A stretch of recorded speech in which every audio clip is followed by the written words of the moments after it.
আমি অ্যাকচুয়ালি 14ই ফেব্রুয়ারি 2025 সকাল 8টায় আমার নিজ বাড়ি থেকে বেরিয়ে আমার ইচ্ছা হলো পশ্চিমবঙ্গ তথা ভারতবর্ষের শেষ দ্বীপ গোবর্ধনপুর যাব। আমি তাই সকাল 8টায় বেরিয়ে পড়লাম। 9টা 30-এর মধ্যে আমি পাথর প্রতিমা পৌঁছে গেলাম। পাথর প্রতিমা পৌঁছানো ঠিক আগের যে মুহূর্ত, এই পাথর প্রতিমায় আমি পৌঁছে গেলাম। এই পাথর প্রতিমা ফেলে আমি যাব যষ্টিজানার খেয়াঘাট। আমি পাথর প্রতিমায় ঢুকছি। এই হচ্ছে পাথর প্রতিমা বাস স্ট্যান্ড। এই বাসে করে আপনারা কাকদ্বীপ বা ডায়মন্ড হারবার, কলকাতা যে কোনো প্লেসে কিন্তু আপনারা যেতে পারেন। আমি ষষ্ঠীজানা খেয়াঘাটে চলে এসেছি। আমি এখানে এসে এক দাদা ভাইয়ের সাথে কথা বললাম। ও আমাকে ডিটেলসে বলে দিল আমি কিভাবে উপর থেকে অর্থাৎ খেয়ার পার হয়ে আমি গোবর্ধনপুর পৌঁছতে পারি। ওই যে দেখতে পাচ্ছেন ওটা হচ্ছে আমাদের বড় রাক্ষসখালি। ওই বড় রাক্ষসখালি আমি যাব। ঠিক আমি ওয়েট করছি কখন খেয়াটা আসে। এখানে খেয়াটা পৌঁছলে সে খেয়াতে করে আমি বড় রাক্ষসখালি যাব। বড় রাক্ষসখালি গিয়ে সেখান থেকে মেশিন ভ্যানে করে আমি ব্রজবল্লভপুর মার্কেটের ভিতর থেকে আমি পৌঁছে যাব তটের বাজার খেয়াঘাট। সেখান থেকে পৌঁছে যাব জি প্লট এবং জি প্লট থেকে সোজা গোবর্ধনপুর। এবং যাওয়ার পথে জি প্লট, সীতারামপুর, মানে যা কিছু বুড়োবুড়ির তট, ইন্দ্রপুর বাজার, এগুলো প্রত্যেকটা কিন্তু আমার সামনে পড়বে। অনেকে ভাবছে সীতারামপুর এবং জি প্লট এবং গোবর্ধনপুর হয়তো আলাদা কোনো জায়গা, কিন্তু আলাদা কোনো জায়গা নয়, একই জায়গা। সীতারামপুর ফেলে গোবর্ধনপুর যেতে হবে।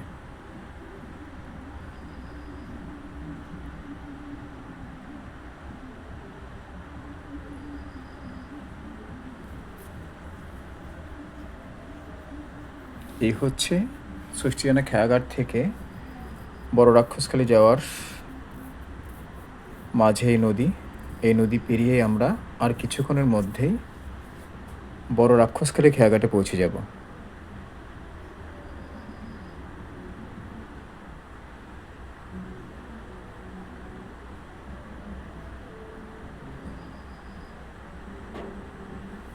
অপূর্ব সুন্দর নদী। যারা মনে হয় একটু নৌকো বিহার করবেন, নৌকোতে চড়বেন, প্রাকৃতিক সৌন্দর্যকে উপভোগ করবেন, আপনারা কিন্তু চাইলে এই ষষ্ঠীজানা খেয়াঘাট থেকে বড় রাক্ষসখালি এই মাঝখানে নদীটাকে কিন্তু আপনারা চড়তে পারেন। অলরেডি আমি এপারে বড় রাক্ষসখালি চলে এসেছি।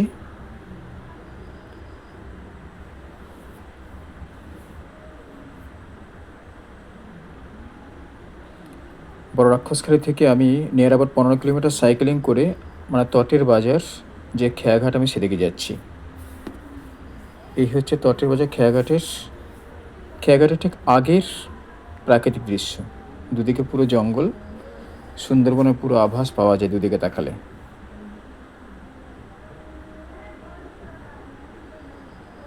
এই জঙ্গলগুলো হচ্ছে পুরো সুন্দরবনের জঙ্গল।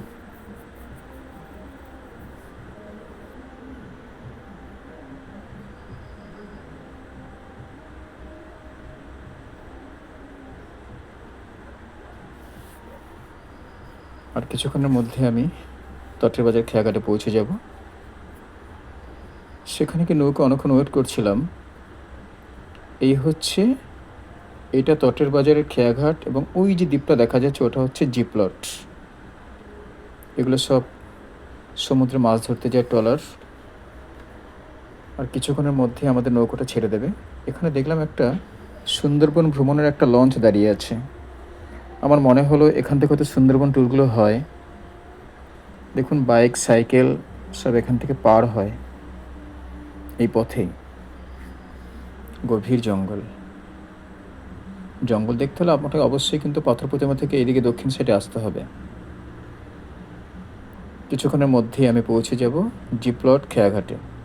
এই যে নৌকোটা দেখছেন, এই নৌকোটা করেই আমি জি প্লটের উদ্দেশ্যে পাড়ি দেব। সমুদ্রে হালকা ঢেউ আছে।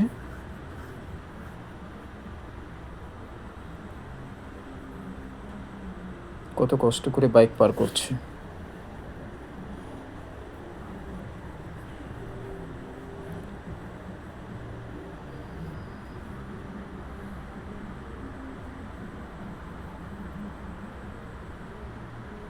তটের বাজার খেয়াঘাট এবং জি প্লটের মাঝের এই নৌকো বা মাঝে যে নদীতে হালকা স্রোত আছে, ঢেউ আছে, তো সহ্য করার মতো, অসুবিধা নেই।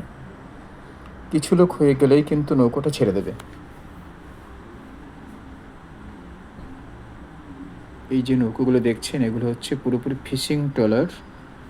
এরা সীতারামপুর থেকেই কিন্তু, সীতারামপুর বা এই সমস্ত জায়গা থেকে, তটের বাজার থেকে কিন্তু নৌকোগুলো ছেড়ে যায়।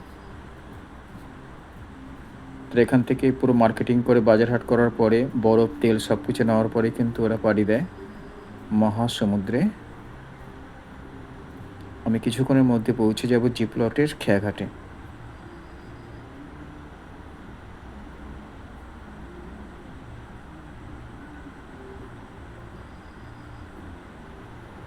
প্রচুর রোদ একদম সহ্য করার মতো নয়। সেটাদের মাঝখানে আমি নৌকোতে বসে আছি, বসে মাঝির সাথে গল্প করছি, কিভাবে কোথায় কি যাওয়া যায়, কি ব্যাপার। উনি আমাকে খোঁজ দিলেন, এখানে L plot, K plot, J plot, I plot, প্রচুর প্লট এখানে আছে। ইংরেজি অক্ষরের নাম অনুসারে কিন্তু এই প্লটগুলোকে সাজানো হয়েছে।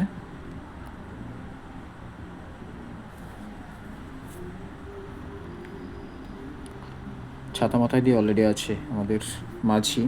প্রচুর রোদ।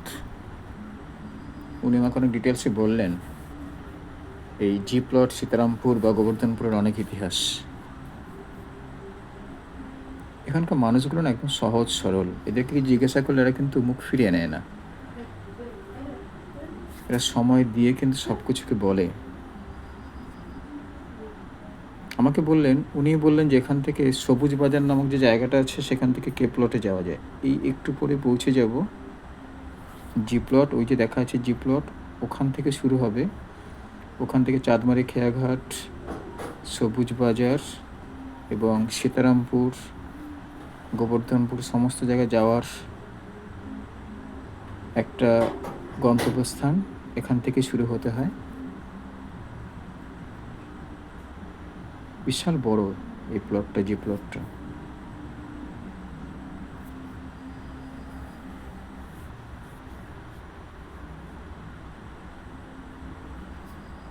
এখানে যে প্লটে যদি আসেন, আপনার গোবর্ধনপুর গেলে কিন্তু ওখানে খাওয়ার কোনো প্ল্যানিং নেই বা সেরকম হোটেল বা খাওয়ার কোনো পজিশান নেই, কিন্তু এইখানে কিন্তু 2-3টে হোটেল আছে, খাওয়ার হোটেল আছে।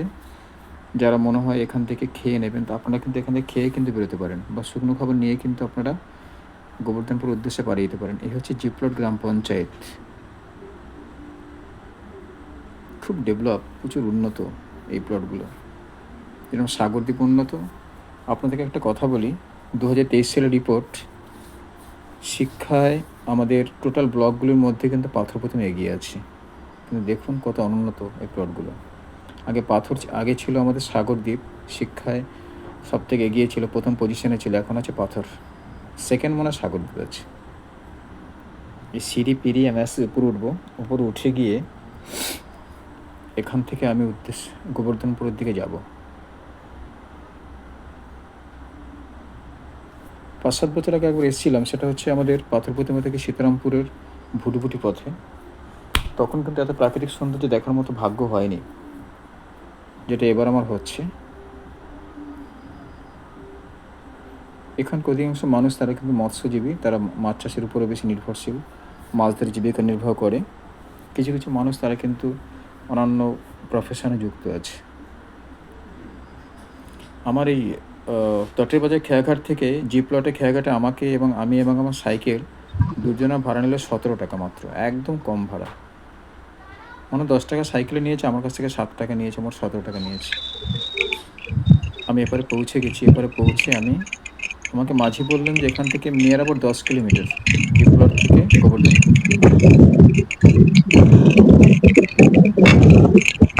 যাওয়ার পথে মাঝপথে গ্রামের প্রাকৃতিক সৌন্দর্য,